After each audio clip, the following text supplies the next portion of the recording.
What you're about to hear will shock you, it will anger you, and it might just change everything you thought you knew about the wrestling business.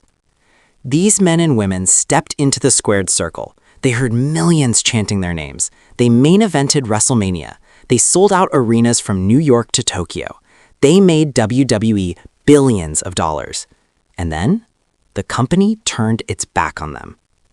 I'm talking about legends who earned millions only to end up broke, broken, and forgotten.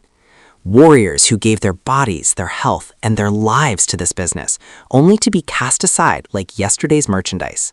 This isn't just about bad financial decisions. This is about a system that chews up its talent and spits them out with nothing.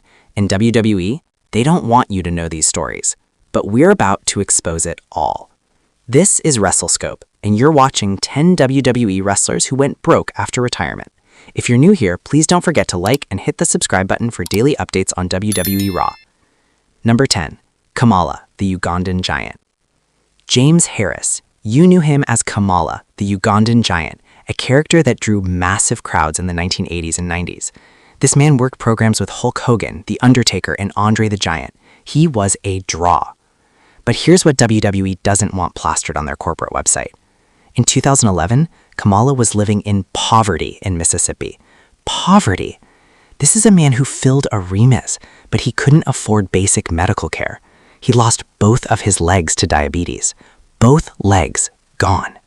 And where was WWE? Fans had to organize a GoFundMe to help pay his medical bills. Fans.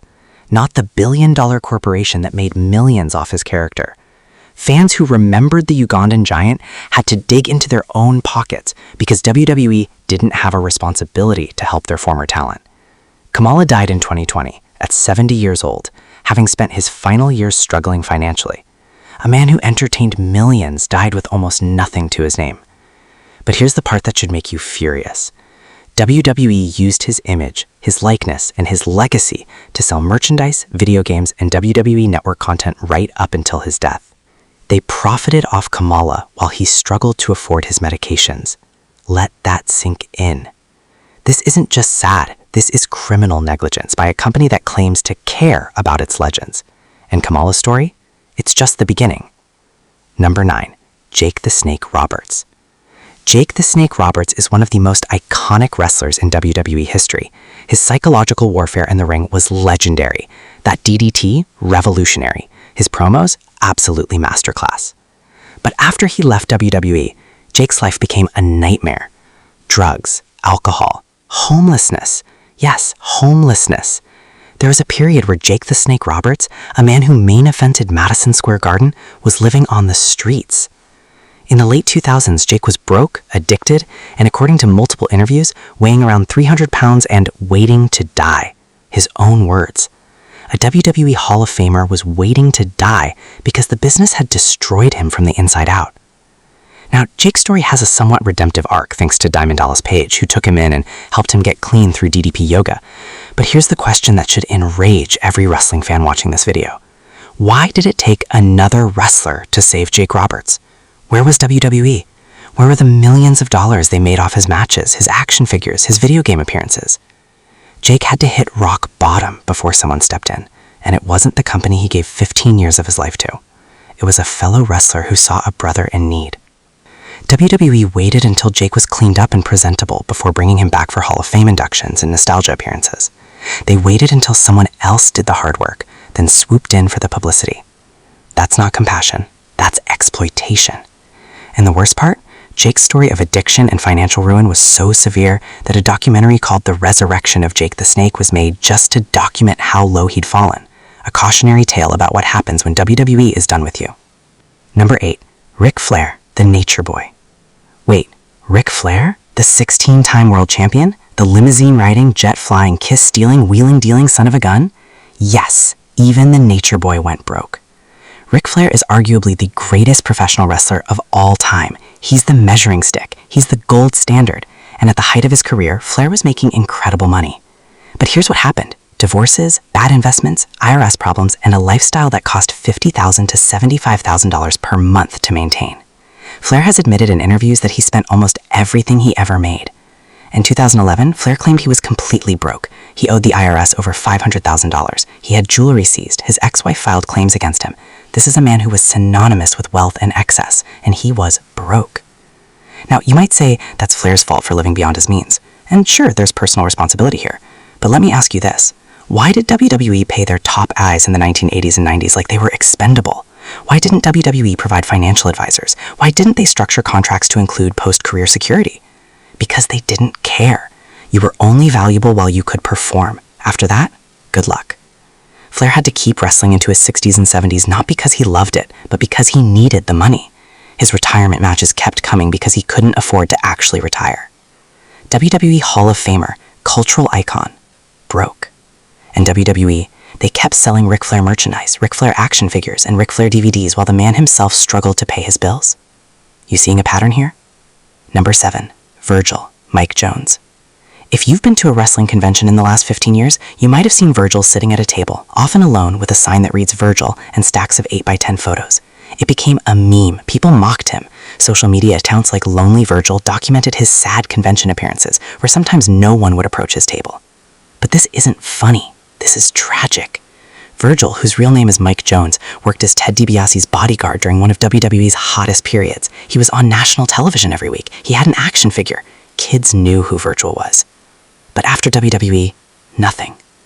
Virgil has been open about his financial struggles. He's suffered multiple strokes. He's had health issues that left him hospitalized. And how does he pay for it? By sitting at convention tables hoping someone will pay $20 for an autograph. In 2022, Virgil suffered a series of strokes and dementia-related issues. Fans again had to organize fundraisers to help with his medical expenses. Let me repeat that. Fans had to raise money for a former WWE wrestler's medical bills. Virgil gave WWE some of the best years of his life. He was part of iconic storylines. And WWE's response to his health crisis? Silence. No support, no fund, no outreach. Just a former employee slowly fading away at convention tables, hoping to scratch together enough money to survive. And the people who mocked Lonely Virgil, they missed the point. This wasn't a joke. This was an indictment of an industry that treats its workers like disposable commodities. Number 6, Superstar Billy Graham. Superstar Billy Graham was the prototype before Hulk Hogan, before Jesse Ventura. There was Billy Graham. The tie-dye, the muscles, the charisma, the mic skills. He was years ahead of his time. And he was WWE champion. He held the title for nearly 300 days in the 1970s, a massive run for that era. But steroids, painkillers, and the physical toll of wrestling destroyed his body. Graham had a liver transplant in 2002. He's had multiple hip surgeries. His health has been in decline for decades. And financially, Graham has been open about his struggles. In interviews, he's discussed living on a limited income, dealing with massive medical bills, and feeling abandoned by WWE. Here's where it gets even more infuriating. Graham has been one of the most vocal critics of WWE's treatment of its veterans. He's called out the company for not taking care of its legends. And what did WWE do? They distanced themselves from him. No support, no long-term medical assistance, just a cold shoulder to a man who paved the way for the WWE style that would dominate the 1980s. Hulk Hogan literally borrowed Superstar Billy Graham's entire gimmick and became the biggest star in wrestling history. And WWE made billions off that formula. But the originator, he's been left to struggle with medical bills and a broken body. Billy Graham's story is a reminder that WWE doesn't care about pioneers. They care about profit, and once you can't generate profit anymore, you're expendable. Number 7, Marty Jannetty. Marty Jannetty was one half of the Rockers, one of the most popular tag teams of the early 1990s. He and Shawn Michaels were electric together. Their matches were ahead of their time. But while Shawn Michaels became the Hairbreaker Kid and a multi-time world champion, Marty's career took a darker turn. Drugs, legal issues, erratic dating, and financial ruin. Jannetty has been arrested multiple times over the years. He struggled with substance abuse publicly, and his financial situation? Dire. In recent years, Marty has made bizarre social media posts that seem to hint at serious legal troubles, including a since-deleted post that appeared to reference a potential murder. Whether that was real, a work, or the ramblings of someone in crisis, it showed just how far Jannetty had fallen. But here's what infuriates me. Marty Jannetty helped make Shawn Michaels a star. That iconic barbershop window moment, that doesn't work without Marty. He was the sympathetic babyface who got betrayed, and it launched HBK into the stratosphere. WWE made millions off that storyline, millions off the Rockers matches, millions off the nostalgia. And Marty? He was left behind.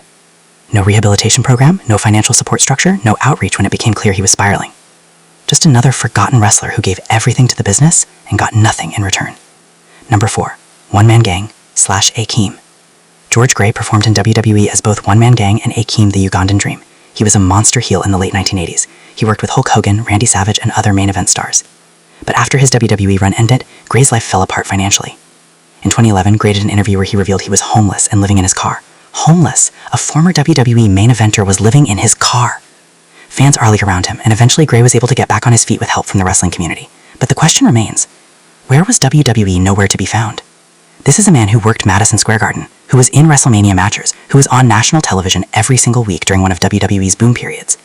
And WWE let him become homeless. There's no excuse for that. None. A billion-dollar company with more money than they know what to do with let a former employee sleep in his car. And WWE wonders why fans are angry about how they treat their legends? This is why. Because when the cameras turn off and the crowds go home, WWE's loyalty to their superstars disappears. Number 3. Perry Saturn. Perry Saturn was a tough-as-nails wrestler who made his mark in ECW, WCW, and WWE. He was part of the Radicals, one of the most impactful faction jumps in wrestling history. But after leaving WWE, Perry Saturn's life took a dark turn. Drug addiction, homelessness,